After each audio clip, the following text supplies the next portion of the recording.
because sisi tuko bunge, ni vizuri tuambiane ukweli. Saa hizi vile tunazungumza mwalimu, usilaumu ule ambaye hajakutumia pesa. Ukweli wa mambo ni kwamba serikali ya Kenya haina pesa saa hii. We are bankrupt. Kuna pesa. There is no money. That is the reality mwalimu. Pesa hakuna. There is no money. And sisi tunataka tushughulikie. Kuna wengi, the way you are crying about hii pesa, sisi wale pia tunawatetea hawa wananchi wa huku chini. They are crying to us every day the way you are crying. Wanasema wanakula mara mbili kwa siku. People can only take breakfast and dinner because maisha imekuwa ngumu.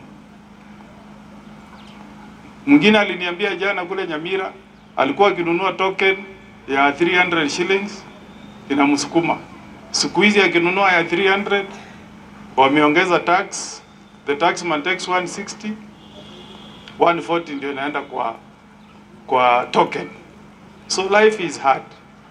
So when you see people saying we need the government to talk with the opposition, is because we have problems in this country.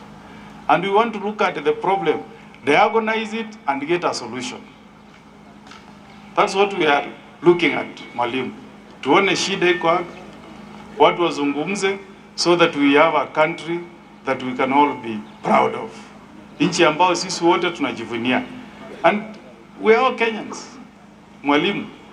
Hata kule Sudan, Salva Kiir aliita Riek Machar waongee as Sudanese, because they have to put the interest of the country ahead of any other interest.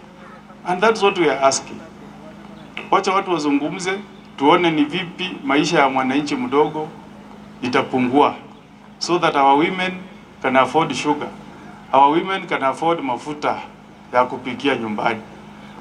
Hawa watu tuna represent ni watu wa huku chini, mwalimu.